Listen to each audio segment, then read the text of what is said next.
The shir today is dedicated to YK. YK, I don't want to say the name. A very chashuva woman in Los Angeles. She's also humble. I'm not going to say her name. But the question is as follows. Yeah, the question is as follows. Every day in Birkas HaShachar, we say, men, we say a bracha of Shalo Asani Isha. Right?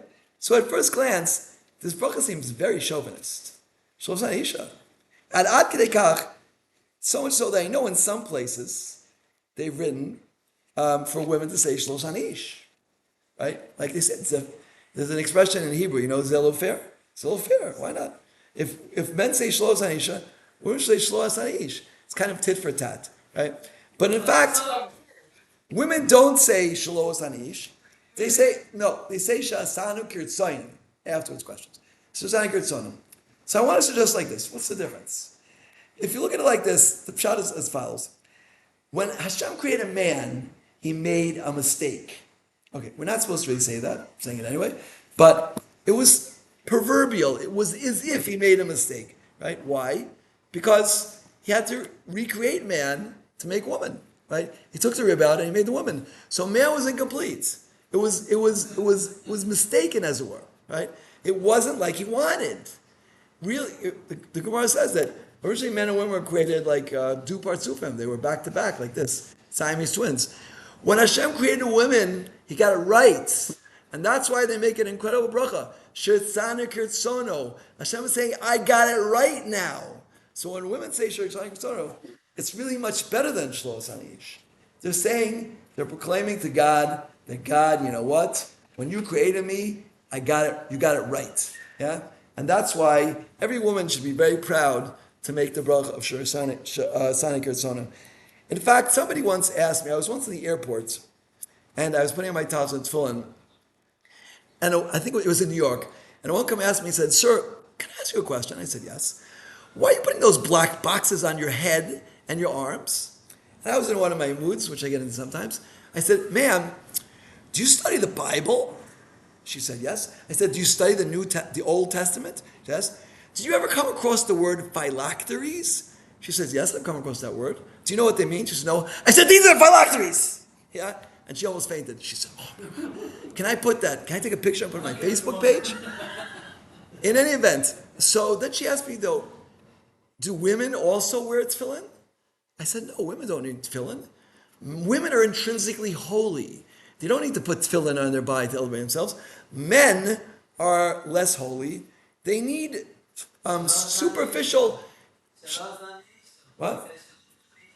Shlos Aisha. And therefore what?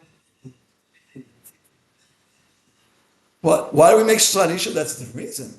Because we're not going to get right now into that. That's not today's shir. But Lamaisa, yeah. Right. The main reason, by the way, the main reason that we make Shlos Aisha men is because you don't have to have childbirth, right? The Gemara says in Nida that a woman gives birth, it takes 2 years to recover, right? It's an incredibly painful experience. So we're thankful Hashem that we don't have to go through that, right? Other things as well, menstruation.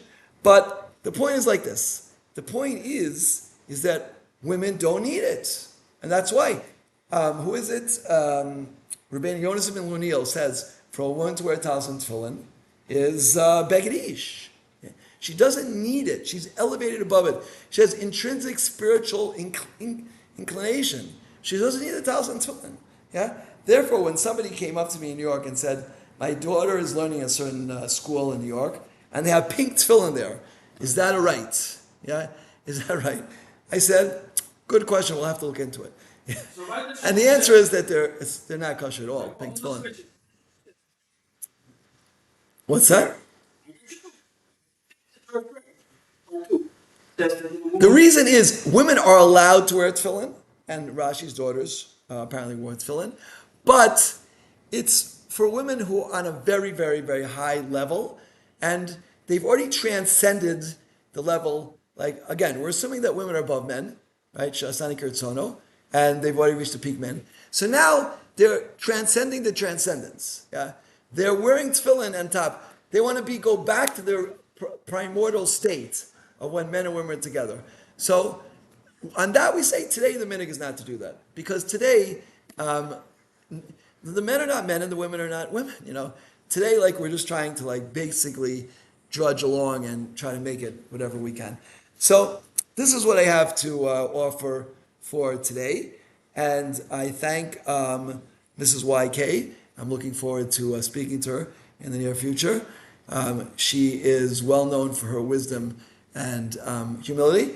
Bezrat Hashem, yeah, we'll all be zocher to make these brachas properly. And really the secret to davening properly is to understand what you're saying. It makes such a big difference if you understand the deeper meaning of what you're saying, both the halacha and on a midrashic spin. And that's why we have my book, Praying with Joy. Anyone have a copy of Praying with Joy? Yeah? You want to hand me one from my bag? Right? Praying with Joy. The Vilna Gaon says, right? The Vilna Gaon says, if not, it's in my bag. The Vilna Gaon says, yeah? Yeah, that's good. Okay. It's Praying with Joy number 2, right? Praying with Joy, preparing for tefillah. The pasuk says, yeah, Gam lo das nefesh lo tov. Without das, it's not good for nefesh. It's pasuk Parak Yud pasuk Daled in Mishlei, I believe. Maybe I'm making a mistake. But says the Gra, yeah, that if you don't understand what you're doing, it won't be good for your soul. Because you won't appreciate, you won't enjoy it. The way to enjoy your prayers is to really, first of all, you have to buy this book, And there's there are other books about prayer. They're not called Praying with Joy. This book is called Praying with Joy because it sells for $4.95. Yeah, you save $25 off the bat, so you're already happy, right? But Lamaisa, right? Rabbi Yisrael Salanter writes in his Michtavim, in his letters, letter 7, he says, if you really want to enjoy your service of God, the way to do it is to learn the halach as well. Because when you learn it well and you know what to do and you know how to do it, and you know the deeper underpinnings of every single mitzvah, right? You know the deeper meanings of the mitzvah. For example, when men during Baruch Shamar hold up the 2 tzitzis, right? And then by Shema, they hold 4 tzitzis. What's that all about? Yeah, Yochanan, you know? Yeah. Yochanan? You're entering into Yitzchak. Okay, that's one idea as you're elevating your world. But says the Kaf HaChaim brings from the Kisvei Arizal, is that when you say Baruch Shamar, you only have Or Makif on one side. When you get the Shema, the Or Makif of your tefillah, you're surrounded by light on all sides. Yeah? And now that we're talking about surrounded by light, this week's parsha, Re'eh, right? Re'eh Anochi, says the Noam Elimelech, right? That it says that Hashem took the primordial light and he hid it away from tzaddikim. Lost it lavoi. Yeah? Says the Noam Elimelech, a beautiful pshat. He says tzaddikim, when la'asid lavoi means they'll bring it out, right? He asks, it says Re'eh starts b'lashon Yochanan and ends b'lashon Ravim. Why is that? Because Hashem left the tzaddikim to bring out that light. So when righteous men and women pray, they're bringing light into the world. Yeah, men, they need to lift up their 2 tzitzis in the beginning and 4 tzitzis when they get the Shema, because that's how they express the Or Makif that surround them, the light surrounding them. But women don't need that. They're already surrounded by lights, and they don't need the superficial beged of the tzitzis to show that they are surrounded by light. So we should all be zeiche to pray with joy, right? And if you really want to pray with joy, you could think. If you really would like a digital copy of this book, you can write to me at dytravis613@gmail.com. I'll send you. It's really 6 volumes and growing.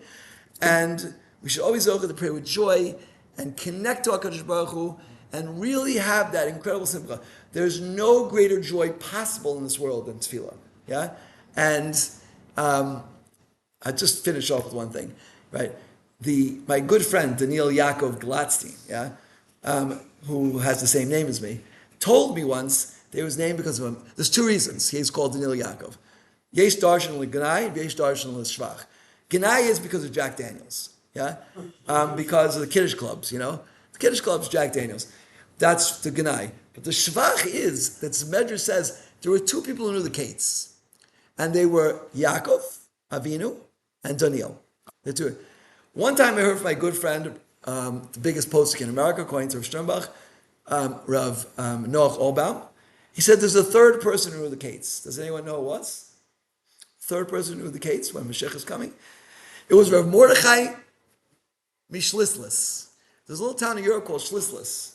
and Rav Mordechai was the Rebbe there, and he knew the case. And they said about Rav Mordechai Mishlislis that when he used to eat food, he looked more holy. He was more debakes to Hashem than when he davened. Kates means when Mashiach is coming. Yeah, and he's coming today, hopefully. But in case he doesn't come today, when he's lost the level. So Mordechai Mishlislis was the third person who knew when the Gula was going to come, and they said about him that his eating was holier than his davening. Right? When he would eat food, he was completely connected to the Bar Olam. Completely connected. Yeah. Now that sounds like a very high level, especially for our generation. But the Noam Elimelech offers us some consolation. And what is that? Yeah? That to eat l'shem shemayim, you don't have to have like putting together Yud Kei Vav Kei and the shameless and kavanah. This you have to just do one thing: enjoy the food, enjoy what you're eating, yeah, and think that enjoyment is coming from Hashem. Wow, this is like the most delicious. My son introduced me to a new concept last Shabbos called chocolate Dubai. Apparently in Dubai, everything there is expensive, so they have chocolate Dubai. Right? I didn't have any myself because for whatever reasons. But chocolate Dubai. So when you eat your chocolate Dubai, or I went out to eat with my wife, and she said, "You have to have dessert. You're going to eat." So I said, "I'm willing to have a waffle, because that's like not really dessert. It's kind of like a waffle." Anyway, so we had a waffle. That was the closest I got to chocolate Dubai. But so when you eat chocolate Dubai and you're eating a waffle, whatever you're eating, an orange, an apple, steak, sushi, pizza, whatever it might be, yeah. Enjoy the food and think that enjoyment is coming from Him, and that's when you're eating l'shem shemayim. And you can be davik to Hashem and it's a higher madrid, it's a higher level to be connected to Hashem through food than through things. Because when you're davening, you could fake it, yeah. But when you're eating and to really think about Hashem, and it sounds pretty easy, just think of Hashem, but you'll see it's not so easy because you get caught up in the food, and it's quite an achievement if you could do it once in a while, especially on Shabbos. It's something. What's that? The real kavanah is that this is what keeps you alive. I once heard this from Zev Leff. He said, we just had a big meal. And then we thank Hashem for the Aretz and for the Torah mitzvahs and for the basic things. Like, what's the connection? So once you have energy, you have to know what to do with it. Yeah? You have to know what to do with it. So the point of food is, it connects us to HaKadosh Baruch Hu. Breathing, by the way, is the same thing. Al kol neshima ta'al kol. When we breathe, that gives us life. We're connecting to HaKadosh Baruch Hu. That's the ruach. The air goes into us, and that keeps us alive, and that's what connects us to HaKadosh Baruch Hu.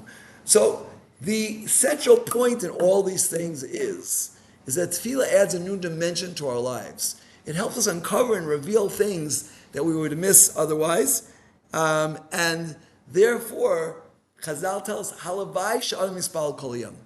If we could only daven every single second of the day, and I once asked my Rashiva, Sikrushlevsky, I said, "You can't daven every single second of the day. There's no time for anything else." He says, "It doesn't mean you literally have to be davening all the time. It means that should be your way of life. You should understand that everything comes through siyata d'shmaya, and whenever you can, you should daven, right? But it doesn't mean you actually have to daven." I want to finish with one interesting story. I know I said it a few times, but that's the way I can stretch the share a little bit. I was on a plane. And I was marking tests for the Koil. And the tests for the Koil, some people write 10, 20 pages, and I need my computer, right? And on El Al, they have plugs there, and sometimes they work. I tried 17 plugs, Gematria Tov, and not one worked. I'm like, what am I going to do? I want to mark these tests. Anyway, they're going back to Daven Mincha. I said, Hashem, please let me find a plug that works. I sit down, the first plug it in, 10 hours straight, it works. And I think, wow, this really works. And then I call myself, I said, what do you mean? Tefillah is the status quo. That's the way it's supposed to be. And that's what Tzvi Kushelevsky was saying. And that's what David HaMelech said. Ani tefillasi. Ani tefillasi means I am tefillah. Everything I do, I know that I'm just a conduit for God to send His divine blessing through me, but I have to ask for it. Everything is free, right? You're in a store, everything is being offered for free, but you have to ask for it. That's all you have to do, right? And that's what Hashem says. Tiftach pi v'makesh. Just open your mouth and ask for it, and Hashem will give it to you, right? The pasuk says it by Yosef HaTzadik. It said everything he did was matzliach. Right? Says Rashi, Shem Hashem, Shagam Apiv. The Gra says that when you mention, Shechina is Hakaras Hashem. When you mention Hashem by recognizing Him, then He's there and He helps you, right? So you can have a gewaldige life, an incredible life, right? The more that you pray, the more that you recognize the Kadosh Baruch Hu, the more He will actually be there for you. And then, right? I was in Manhattan once. I was waiting for a taxi with a friend of mine, and we were waiting half an hour. No taxi comes. It was rush hour. It was very hard to get a taxi. I said, you know what? We forgot to daven. I said, I could tell him, and a taxi stops. Yeah? Right? Okay, it doesn't always work. Right? Hashem has to give us free choice. Right? So sometimes it won't work because otherwise we would lose our free choice. But Lamaisa, the best hishtadlus possible is tefillah. And when a person is misragel in tefillah, and they daven and they pray to Hashem and they understand, and you feel the connection. Yeah? When a person davens to Hashem, he's literally connected to the Borei Olam, and there's no higher level than that. That's unbelievable. The Arizal says, he says Yechudim is a higher level than Torah even. Okay, Yechudim is a high level of tefillah. It's a very high level. But Lamaisa, the Arizal said, the Geula Asida is going to come through tefillah. Okay, Talmud Torah is for sure. Talmud Torah Kanei Kulam. But tefillah, if we really want the Geula, right, and we really want to be connected to the Borei Olam, and we want to enjoy Yiddishkeit. Enjoyment of Yiddishkeit comes through, and that's why everyone should have this book, Praying with Joy, right? It hasn't been translated into 27 languages yet, so you have to read English for it. But again, you can get it by writing to me at dytravis613@gmail.com. It has an incredible haskama from Shlomo Breb, who only wrote a few haskamas. And this particular one, number 2, goes through, right, the preparation needed. The Torah writes that there's 4 levels of preparation. You want to daven well. What do you need to do? Yeah? So you need 4 types of preparation. Anyone know what they are? Suggestions? Yes, it's your body, it's your clothes, it's Good. your thoughts, Very good. and your feet, maybe? 3 out of 4, okay. And your place. You have to place. You have to find the right place to daven. And what's the right place to daven? Anyone know? What? In shul? Yeah, which shul? Oh, so my son is quoting Rosh Sternbach, right? There's like 10 miles in tefillah. Where's the biggest tzaddik? Where's the biggest minyan? What? Malkam Kavua, that's one of them. Yeah? But I asked the question of Rosh Sternbach, right? The Gaivid of Yerushalayim, and he said, out of the whole world, he's the Rosh Kol B'nai Goyla, he said that we daven the best. The best place to daven is where you daven the best. Is where you connect to HaKadosh Baruch Hu. Right? Again, you should. We asked this question once.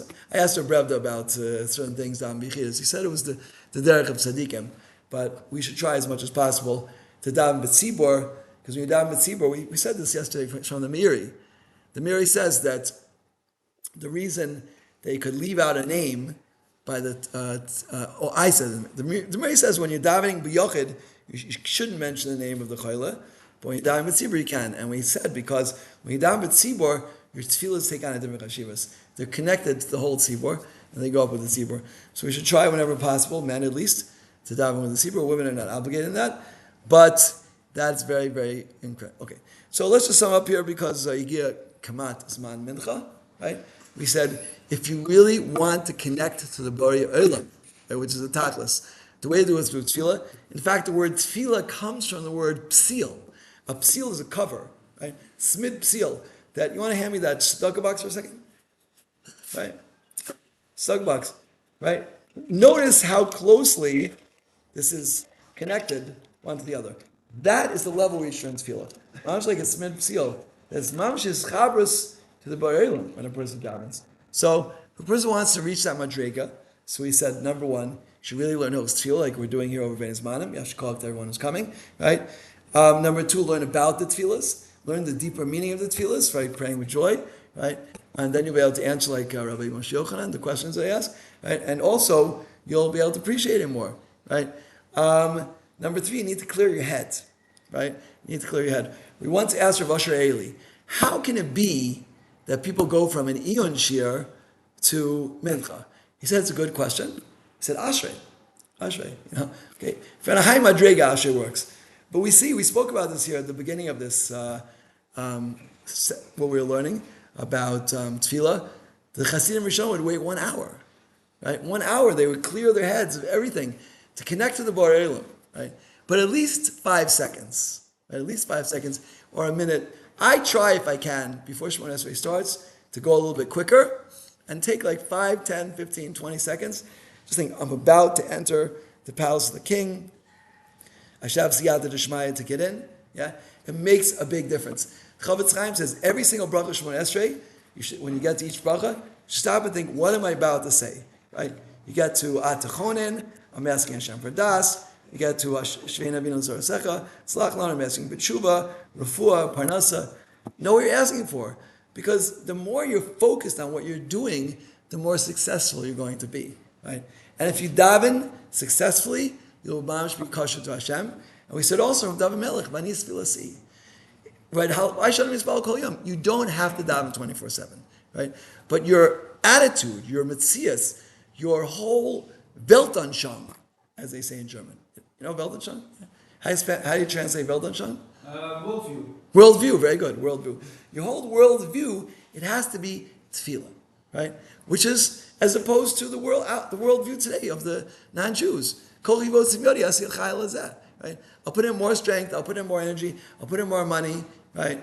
There was a joke. Trump went to the Kosel and he put a note on the wall, and he said, "God, if you need anything, I'm here for you." Right? Okay.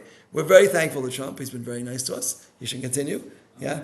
But Lamaisa, we have to realize, right? Trump does not run the world. And neither does Bibi, and neither does Putin. And even, I don't know, in Iran, who's the leader right now, it changes every week because the Israelis knock him off. But they don't run. Hashem, Hu Elokim, Hashem runs the world completely, single-handedly. Yeah. All the shtadlis we do is only a cover-up to let us think that we're really doing something, to give us free choice to serve Him. Yeah, and if we realize like our shtadlis is basically not doing anything, so and we just let Hashem do everything, then we wouldn't have free choice anymore. Right? All shtadlis is to maintain free choice in the world, so that Hashem should be able to reward us. Right? But really, the main shtadlis in anything that we do is tefillah. Right? Is tefillah. And the more we daven, and the more sincerely that we daven, and the more we connect to our tefillahs, and the more we're passionate about the tefillahs. Yeah, right. We learned this. I saw this the other day. Right. Forget who says it. It says, but the main thing is the slavus and the passion and the chukka. It's called the avodas halev. What does it mean, avodas halev? Service of the heart. The answer is because we have to inspire our hearts to feel passionate about our tefillahs. So this is really our job. This is our job as mispalim. And who says it? Yeah, the Zohar says, right? That a person's job in this world is to be Ovid Hashem with Torah and Tefillah. Right?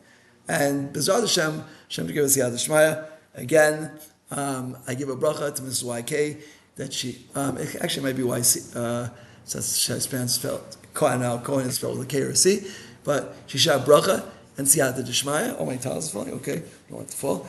And she should have refuah shlema to all the chaylim that we're davening for. And b'ezrat Hashem, in the schus of tefillah, we should see the gula, b'karav mamish, amen, kein tiratzah.